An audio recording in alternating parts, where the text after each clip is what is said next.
Merhabalar, kanalıma hoş geldiniz. Bugün sizlere denenmiş %100 etkili öksürük şurubu tarifim var. Tamamen doğal malzemelerle hazırlayacağımız bu öksürük şurubunu içtikten sonra anında bir rahatlama hissedeceksiniz. Gerçekten bu inanılmaz kürü muhakkak uygulamanızı tavsiye ediyorum diyorum ve gerekli malzemelerime geçiyorum. 1 adet dilimlenmiş kuru soğana ihtiyacım var. 1 adet limon suyuna ve de 1 çorba kaşığı bala ihtiyacımız var. Hemen yapım aşamasına geçiyoruz. Yapım aşamasına bir cezve yardımına ihtiyacımız var. Kuru soğanlarımızı cezvemizin içerisine alıyorum ve 1 bardak oda sıcaklığında suya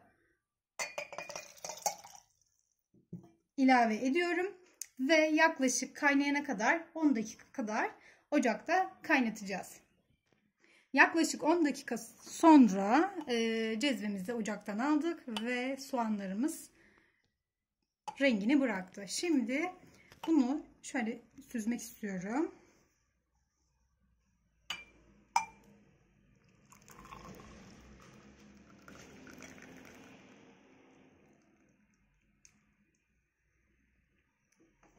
Şimdi içerisine limon suyumu ekliyorum.